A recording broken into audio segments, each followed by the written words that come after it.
자, 그럼 여러분들의 종목 고민들을 속 시원하게 한번 풀어가 볼까 하는데요. 역시 시장 이야기 안 할 수가 없을 것 같습니다. 시장에 대한 이야기 좀 나눠보고 출발할게요. 일단 시장이 아까 전에 제가 말씀드린 것처럼 어떠한 지표도 먹히지 않고 어떠한 기술적 분석이 먹히지 않는다라고 말씀드렸는데 사실 기술적 분석이 먹힐 거였으면은 이 추세, 하락을 하고 있는 이 추세선 아래 단계죠. 1700포인트, 1800포인트를 지지하는 게 맞다라고 생각이 들고요. 그리고 지난 저점이라던가 그리고 이번 지난 박스권을 만들고 있을 때 저점들 여기를 지지해 주는 것이 사실은 좋았다 생각이 드는데 그 저점들까지도 다 깨고 내려가는 걸 보니까 이거는 기술적 분석을 무시하는 분위기다라고 생각이 듭니다. 그러다 보니까 우리 개별 종목들이죠. 개별 종목들도 지금 지지선이라든가 이런 것들이 다 무너져 있는 상태예요. 거기서 어떠한 기준을 찾을 수가 없다라는 거죠. 그래서 저는 사실 이 시기에서 기술적 분석은 사실 의미가 없다라고 생각이 들고요. 여기서 기술적 분석을 하지 않는 것은요. 다음번에 우리가 여기서 배울 게 생길 것 같아요. 저는 이것은 새로운 징조다라고 보여지는데 이렇게 새롭게 변동성이 많이 생길 수 있구나. 그 말은 앞으로 신종 코로나가 끝났지만 끝난다 하더라도 다음번에 또 어떤 질병이 나오면은 이 정도의 변동성은 생길 수 있구나라는 것을 우리가 학습을 해야 된다 생각이 듭니다. 그래서 이거는 아마 사상 초유의 사태라고 생각이 들고요. 해외를 본다고 하더라도 지금 미국 증시가 솔직히 저렇게까지 많이 빠지는 거는 지금 다들 처음 보셨을 거예요. 어제 같은 경우도 13%나 이렇게 밀려 내려갔던 자리였거든요. 저는 코스닥이 14% 이렇게 빠지는 것도 처음 봤는데 미국 시장이 13% 빠지는 것도 난생 처음 봅니다. 그렇기 때문에 지금 이 자리는 우리가 왜 이렇게 됐는지를 분석하고 그럼 이게 지속이 될 것인가? 제일 많은 분들이 궁금해하는 게 여기서 무너질 것인가? 그러니까 1500, 1100 해서 경제위기가 와서 대공황이 와서 나라가 붕괴되고 국가 부도의 날 이렇게까지 이어진다라고 생각하시는 분들이 있고요. 아니면 이게 끝날 것인가에 대해서 이렇게 분석을 하는 것이 중요하다 생각이 들어요. 지금 여기서 1500이든 1600이든 1700이든 이건 아무 의미가 없어요. 아무래도 공포 심리가 계속되다 보면 사람들이 투매가 일어나고 투매가 투매를 부르고 그 공포가 자꾸 불거지다 보니까는 계속 그냥 저점을 깨고 내려가는 상황이거든요. 근데 제가 생각하기엔 그래요. 지금 코로나19 사태가 저는 심각하지 않다라고 저는 방송에서 계속 누누이 말씀드리고 있습니다. 안 걸려야 되는 건 맞지만요. 지금 백신과 치료제에 대한 이야기로 많이 이렇게 또 물타기가 되고 있는 것 같은데 사실 우리나라만 보더라도 지금 8,000명대의 확진자가 나오고 1,500명대의 완치 환자가 나오고 있습니다. 그것은 우리가 이 바이러스라는 건요.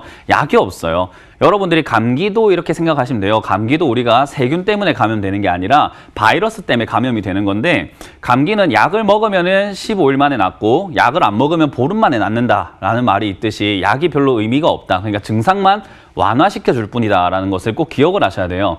그러면 지금 신종 코로나 바이러스는 어떤가? 역시 바이러스입니다. 바이러스는 백신이라든가 뭔가 이렇게 치료제가 나오는 것이 아니라 면역력이 올라가야지만 우리가 그걸 방어할 수 있는 거거든요. 근데 우리가 자연 완치가 되고 있다는 것은 치료제에 목맬 필요가 전혀 사실은 없는 거예요. 근데 우리 증시는 지금 치료제가 나와야 올라간다. 치료제가 나와야지 된다. 백신이 나와야지 이제 증시가 올라갈 수 있을 거다 하는데 저는 지금 조금 코로나19에 대해서 많은 사람들이 너무 두려워하고 그리고 언론에서도 그걸 너무 부풀렸고 그리고 정치권에서도 역시나 그것을 이용을 하고 있는 그런 모습이 나와서 지금은 전 세계적으로 그냥 공포, 약간 어떻게 보면 이 코로나19가 신앙이 돼버렸고 재앙처럼 어떻게 생기는 믿음이 돼버린 것 같아요. 코로나는 무섭다라고 이렇게 돼버린 것 같아요. 그래서 사실은 저는 이렇게까지 빠질 일인가 생각을 한다면은 경제 타격은 분명히 있습니다. 자영업자들 힘들고 지금 항공업계도 휘청거리고 있는 상황이다 보니까 경제적인 타격은 있겠지만 저는 이 정도까지는 아니다라고 생각이 들어요. 그래서 저는 역시나 과매도 구간이라고 생각이 드는데 여기서 제일 문제가 뭐냐면요. 우리 개인 투자자분들은 돈이 없다 생각을 합니다. 근데 워렌 버핏도 그래요. 지금 사라라고 이렇게 이야기하는 것은요. 워렌 버핏이 작년 8월 달, 그러니까 작년에 이렇게 저점을 찍고 다시 올라오고 있는 이 시기에요. 현금 자산이 사상 최대치를 찍고 있었어요. 그러니까 주식이 너무 비싸다, 살 게 없다. 그러니까 우리는 현금을 들고 있겠다라고 하고 지금 사라 하는 거거든요. 근데 많은 투자자분들은 그러질 않았죠. 저조차도 여기에 이렇게 올라오고 있는 요 고점에서는 여러분들께 현금화를 하셔야 됩니다. 명절 이후에 악재가 나올 수 있습니다. 계속 그렇게 말씀을 드려서 현금화를 80%까지 늘려놓는 게 좋다. 계속 늘려놔라 했는데 안 하셨던 분들이 지금 돈 필요하다고 생각을 할 거예요.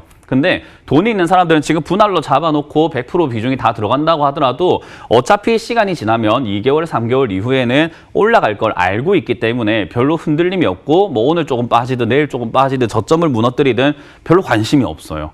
그래서 여러분들이 지금 하지 말아야 될 게 뭐가 있냐면요.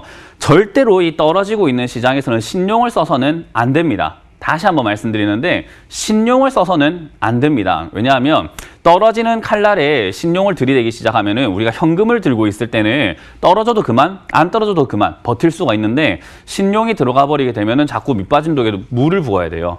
그래서 그거를 계속 막으려고 노력을 해야 되고 돈을 더 끌고 와야 되는데 그게 악순환이 돼버리면은 반대매매 당하는 그 순간 파산해 버립니다. 그래서 여러분들이 주식을 다시는 하지 못하는 사태가 만들어지거든요. 그래서 신용으로 사고 계시는 분들이 있다면 저는 그건 좀 경각심을 가지시고 반성하셔야 된다. 이건 정말 뉘우쳐야 된다. 이런 생각이 많이 들고요. 지금 여기서는 어차피 시간이 지나면 올라가게 되어 있습니다. 이거는 자연의 섭리고 법칙이에요. 주식의 법칙이고 당연한 겁니다. 많은 분들은 저점을 깨고 또 내려갈 것이다 라고 하는데 또 내려가든 말든 올라와요. 그리고 내려간다라고 봤을 때도 이젠 더 이상 크게 밀고 내려가지는 않을 것 같습니다. 왜냐하면 이제 제가 뭐 섣불리 예상을 한다면 제가 이제 코로나 바이러스 관련 전문가는 아니니까 잘 모르지만 그래도 예상을 해본다면은 중국 쪽에서 제 생각에 뭐 한 앞으로 향후 1, 2주 안에 우리는 코로나 제압했다라는 어떤 뉘앙스의 뉴스가 나올 가능성이 높지 않나. 그게 뭐 조작이든 아니든 간에요. 어쨌든 나오지 않을까 싶은데 그렇게 되고 우리나라도 확산 속도 줄어서 많이 제압한 것 같다라고 이렇게 선진국들 선발적으로 나왔던 국가들이 그렇게 발표하기 시작하면은 당연히 이거 공포감 약간 줄어들 수 있습니다. 근데 여기서 문제가 뭐냐면요. 지금 이렇게 했을 때 많은 분들이 재정정책을 쏟아 부었는데 왜 이렇게 주가가 안 가요? 금리 인하를 했는데 왜 이렇게 안 가요? 아니 지금 추경도 하고 돈을 쏟아 붓는데 왜 안 가요? 하는데 뭐 제가 이거는 쉽게 설명해 드리면은 지금 여러분들 돈 주고 뭐 여러분들 세금 좀 깎아주고 금리 좀 깎아준다고 해서 빚내서 여행 갈 사람 없을 겁니다. 빚내서 밥을 먹거나 빚내서 지금 활동을 하거나 공장을 지금 코로나 바이러스 때문에 문을 잠깐 닫아놨는데 야 지금 금리 인하해준대 우리가 바이러스 걸릴 거 각오하고 공장 가서 일하자 하는 사람이 없을 거라는 거예요.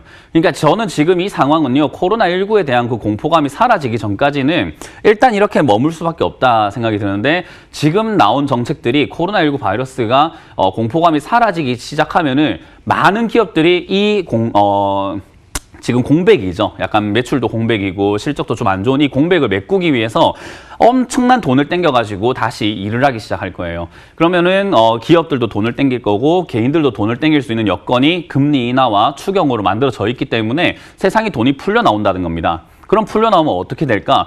주가가 지금 다 말 그대로 초전박살이 나 있는 상태예요. 그러면은 여러분들 주변에 아마 아실 거예요. 주식의 주자도 모르고 주식에 관심도 없던 친구가 야 지금 삼성전자 사면 되니? 대박 난다며? 라고 물어보는 시장이 요즘입니다. 그 말은 뭐냐면요. 그런 돈들 지금 올라오게 되면 다 들어오게 되어 있어요. 지금 가격 메리트가 너무 좋거든요. 그렇기 때문에 저는 그런 경기 부양책들이 뒷심을 발휘해서 올라간다 생각을 하고 있거든요. 그래서 지금 이 시기 기술적으로 뭐 어디서 반등이 나올 거다 이게 아니라 지금 이 시기를 우리가 분석을 해본다면은 3월만 잘 버틴다면은 저는 별로 의미 없이 4, 5, 6, 7월 계속 올라갈 가능성이 높다라고 봅니다. 그렇기 때문에 여러분들이 3월 어떻게 버티냐인데 어떤 분들은 하루하루 빠진다고 괴로워서 손절하고 다시 따라붙고 괴로워서 손절하고 다시 따라붙고 하시는 분도 계실 거고 어떤 분들은 그냥 진득하게 지금 기다릴 줄 아는 사람도 있겠죠.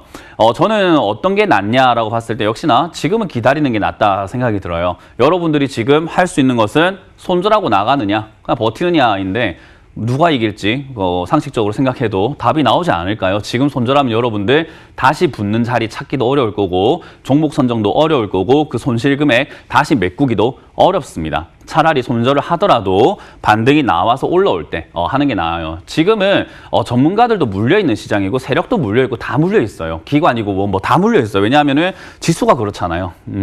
그래서 이 상황에서는 버티는 사람과 버티지 않는 사람이 존재할 뿐인 거지 수익이 나는 사람과 수익이 나지 않는 사람은 존재한다고 착각하시면 안 됩니다. 그래서 여기서 여러분들은 버텨내셔가지고 잘 기다리시면은 여러분들의 종목에 따라서 어떤 종목은 수익이 많이 날 거고요. 어떤 종목은 조금 적당히 본전 찾고 나올 수 있고요. 어떤 종목은 또 손실 줄일 수 있어요. 그건 여러분들이 얼마에 샀냐에 따라 가지고 좀 달라지게 될 텐데 그 점을 오늘 상담에 제가 녹여서 많이 해드릴 거니까요. 여러분들 종목들 제가 천천히 봐드릴 거예요. 이해가 되셨죠?